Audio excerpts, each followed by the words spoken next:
Well, Mickey, that's probably about as pleasing as you can get for a 4-day win.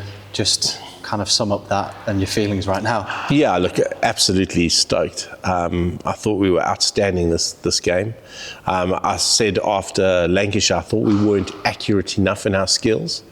And this game, we were outstanding. So the boys took that on board and showed exactly the depth and the quality we have in our squad. And to get a result like that is immensely pleasing.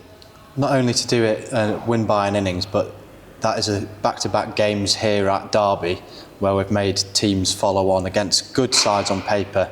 I know you don't play it on paper, but you must be really pleased not only how we batted, but then bowled and followed that up in the second innings. Yeah, I'm overjoyed just by everything, you know, attitude, determination, will to win, desire.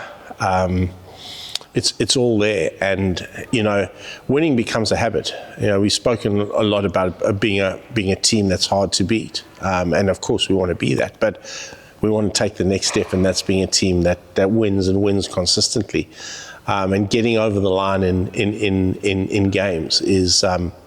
It just breeds confidence. It breeds that killer instinct. You know, I want a dressing room full of winners, and today they feel that and deserve all the accolades they're going to get, because that was some performance.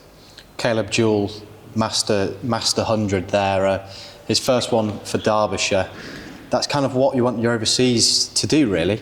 Not just get those 100, 110. It's those big hundreds, those match-winning hundreds, and he was outstanding. Yeah, he was. And I think he's been that all year. You know, he's a wonderful, wonderful player. Very gifted. Hits well off back foot and front foot.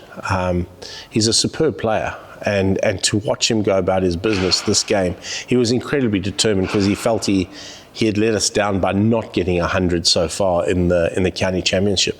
So to see him go on and do that was very pleasurable. And he's some player. He really is. But he also he's starting to bleed for the county. He's taken on board exactly what we're trying to create here. So it was magic. And with that, allows you to get a big first innings score, which then means that Kent are under pressure for the rest of the game. So yeah, immensely pleased with his performance, and very, very happy for him. On the bowling side, Anish Dal 5 in the game. Pat Brown, who people on the surface may think just a white ball bowler, but adds something completely different to that attack. I know Grant Stewart may have taken a few runs, but he's the one that really roughed up the batters yesterday, and you can't really switch off really to him, because he's right at your throat, isn't he? Yeah, Pat's been outstanding the whole year. He's been bursting to play and get opportunity, because we know he's a wonderful white ball bowler. But he wants to prove himself in red ball cricket as well, and that's something I really admire about Pat. He's got this insatiable hunger to become a red ball player. One thing you know with Pat is you get 100% every time he runs in. He had to do the enforcer role, because obviously him and Tix kind of dovetail a bit, and he's done that brilliantly. You know, forget the fact Stewart hit him for a couple today. That was his role, was to come and bounce him and really try and put the skids on him, and he did that, and I couldn't be more happy with his contribution, and the fact that he's waited and waited for his chance. He played game 1, and he's got his chance again in game 7. So he's been amazing. Move on to the T20s now. I guess you wish you could kind of bottle up that momentum from red ball and transfer it over to the shorter format.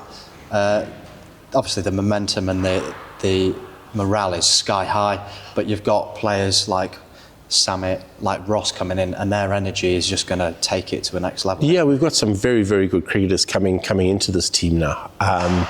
You know, it's again the office and the switchover is so quick.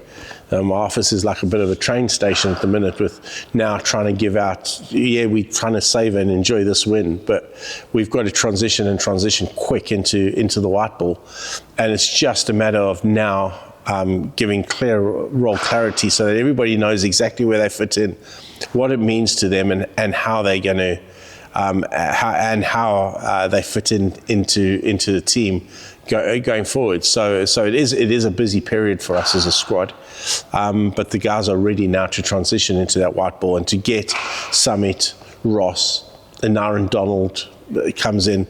We've seen Gazanfa. He's around. He's exciting. So I couldn't be more excited about what the quality those guys bring into our side, but also where our squad's at the minute. And we've got to remember it's a squad. You create a squad to create some depth. We have depth. There's competition for places. There's going to be some very unlucky guys not playing the first game on Friday. So that means, I think, as a squad, we're in a very good place.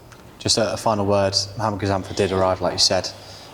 Many people might not have seen him in this country, but what can supporters expect? And he's really box office, gets people off the seats, doesn't he? Yeah, he's box office. He's. I've been watching him for a long time. He's a young boy that has been getting better and better in Afghanistan. They produce wonderful, wonderful spinners there.